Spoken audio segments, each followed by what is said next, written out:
देखो यार, अगर आज मुझसे कोई पूछता है कि तुम्हारी सबसे फेवरेट मूवी कौन सी है हॉरर कैटेगरी की, तो मेरे जुबान पे एक ही नाम आता है और वो है तुम्बाड़।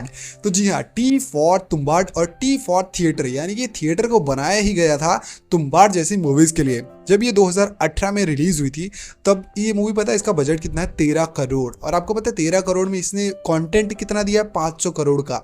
जब मैंने पहली बार ये मूवी देखी थी, मैं सही बताता हूँ, मैंने ये मूवी देखी थी, I was the only one person जो ये मूवी देख के आया और मैंने अपने दोस्तों को बताया कि भाई एक हॉरर मूवी है, बहुत ज़बरदस्त है। उन्होंने तब नहीं देखा। ये बात मैं एकदम परफेक्टली और सच बता रहा हूँ। मेरे वही दोस्त आज तुम्बाड़ री रिलीज पर जाके तुम्बाड़ को देख के आए और उन्होंने मुझे बोला कि भाई तब तूने जब ये बात कही थी कि ये मूवी इतनी बेस्ट है, तब हमें विश्वास नहीं हुआ, लेकिन अब जब इसे री रिलीज किया गया और अभी जब मैंने ये मूवी देखी, जिस हिसाब से, और सच कहूँ तो 2018 के बाद अभी के टाइम पे इतना सारा वो बना, मतलब बदल गया है। थिएटर के जो साउंड इफेक्ट है, जो स्क्रीन है, वो सब एडवांस लेवल की हो गई है। तो जो बैकग्राउंड म्यूजिक इस टाइम पे मैंने सुना, देखो मैं भी उनके साथ ही गया था, जब मैंने बैकग्राउंड म्यूजिक सुना तो भाई एक नेक्स्ट लेवल की फील आ रही थी, यानी कि पिछली बार से इस बार ज़्यादा फील आ रही थी। वैसे मैं बता दूं, तुम्बाड़ एक लालच से भरी एक इंसान की कहानी है और ये इंसान ऐसा था जिसको भगवान बनने का मौका मिले। देखो हम सब ने जब देखा था स्त्री टू इसके सामने भाई बच्ची या बच्ची, स्त्री टू को 100 बार रिलीज होना पड़ेगा इसकी बराबरी करने के लिए। उसका रीज़न क्या है? स्त्री टू एक फिक्शनल स्टोरी है जो चंदेरी गाँव में शुरू होती है और ख़त्म हो जाती है, लेकिन तुम्बाड़ मेरे बॉस ये धरती माँ की कोख से शुरू होती है। सोचो, एक मूवी में पूरी की पूरी दुनिया को समेट लेना, तो ये वहां से शुरू होती है और एक लालची को, जिसको भगवान बनने का मौका मिलता है, लेकिन उसकी लालच ही उसका एक श्राप बन जाती है और फिर वो उसे एक श्राप के कारण वो एक जगह पे कैद हो जाता है।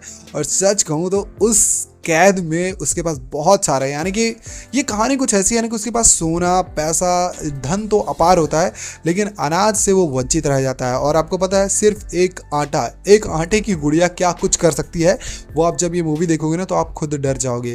आपको पता है ये जगह असल में है, महाराष्ट्र में तुम्बाड़ एक असली में जगह है और इसको वहीं पर शूट किया गया है जहाँ पर ऑलरेडी अभी वहाँ के लोग कभी कभी खजाना ढूंढते हैं। यानी कि ऐसा माना जाता है कि तुम्बाड़ में ऑलरेडी खजाना गड़ा हुआ है, वहाँ पर एक ऐसी जगह है जहाँ पर खजाना मिलता है। तो एक लाइन मुझे लगता है कि जिसने भी अभी ये मूवी देखी होगी या फिर नहीं भी देखी होगी, तो मैं आपको बता दूं, इसमें एक लाइन फेमस है कि सो जा वरना हंसता आ जाएगा। तो ये लाइन जब उसमें आप सुनते हैं ना भाई, मैं सच करूँ, मेरी खुद फट गई थी। सोचा भाई सोचा नहीं तो हंसता आ जाएगा। और जब पहली बार वो बूढ़ी अम्मा के लिए ये लाइन बोलते हैं तो मुझे समझ में नहीं आता है कि ये ऐसा क्यों बोल रहे हैं, हु इज हस्तर, यानी कि हस्तर कौन है।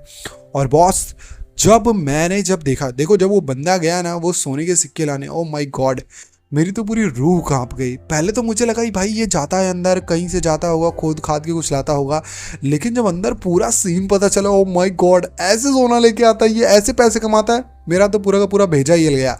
अब सच कहूँ तो इसका जो VFX है वो भाई 13 करोड़ वाला नहीं लगेगा आपको, ये बात मैं जेन्युइनली बता रहा हूँ। जब आप थिएटर्स में जाओगे तो इसके नॉर्मल सीन्स भी आपको एकदम कमाल के, और आपको ये पूरी की पूरी मूवी जो है ना 100-200 करोड़ के बजट की लगेगी, लेकिन इसका बजट 13 करोड़ है। हमेशा मैं इसलिए बार बार 13 करोड़ बोल रहा हूँ क्योंकि भाई कम पैसे में जब अच्छी चीज़ मिलती है ना, हम हमेशा ऐसी चीज़ ढूंढते हैं। हमारे इंडिया के लोगों की बहुत सारी खास बात होती है कि वो जब भी कभी सामान ढूंढने जाते हैं या फिर जब भी वो किसी भी चीज़ के बारे में जाते हैं तो वो हमेशा एक ही चीज़ देखते हैं कि भैया पैसा कम लगाना पड़े और चीज़ अच्छी मिले। तो ये चीज़ आपके लिए है, यानी कि ये इंडियन सिनेमा के लिए प्रॉपर एकदम फिट बैठता है। कम पैसा, बढ़िया कंटेंट, अच्छी चीज़। और जो मेरे को इसकी सबसे खास और प्यारी बात लगती है, जो कि स्त्री 2 में भी है, ये एक फैमिली कंटेंट है, यानी कि कोई भी वल्गर कंटेंट आपको नहीं देखने को मिलेगा, कोई भी वल्गर सीन नहीं है और सब कुछ एकदम मस्त है, बेस्ट है। और एक ग्रिडी, यानी कि एक लालच कैसे किसी के लिए श्राप बन सकती है वो तो दिखाएगा, ये तो एक इंपॉर्टेंट मैसेज है ही, लेकिन एक जो होता है ना डरा के रख देना।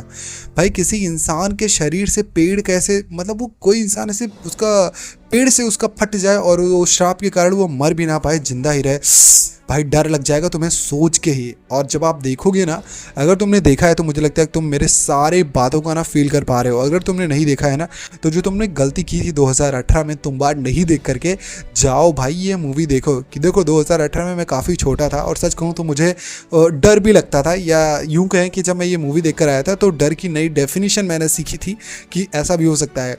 और ये बहुत ही पॉसिबल है, जैसा कि हम सबको पता है कि जब कोई किसी को किडनैप करता है, हमने मूवीज़ में देखा है कि नॉर्मली लालच दिखे ही लोगों को किडनैप किया जाता है और लालच ही हर चीज़ की शुरुआत होती है। तो वो लालच किस लेवल तक जा सकती है ये चीज़ आपको इसमें दिखाई जाएगी। लेकिन हाँ, एक चीज़ मेरे को बहुत अच्छी लगी कि लास्ट का जो क्लाइमेक्स का जो सीन था वो बहुत ही मतलब अजीब सा छोड़ गया था कि यार आप सोचो, मतलब यार अब मैं क्लाइमेक्स नहीं बताने वाला, बस आप जान लो, जब आप देखोगे ना तो आपके दिमाग में एक ही प्रश्न रह जाएगा कि यार अब क्या होगा, अब क्या करूँगा मैं। तो वो चीज़ देखना। और अगर आपको कोई मेरी वीडियो पसंद आई तो वीडियो को लाइक कर देना और चैनल को सब्सक्राइब कर देना। और हाँ, अगर आपको कोई भी शिकायत या फिर सुझाव देना है तो मेरा कमेंट बॉक्स ओपन है।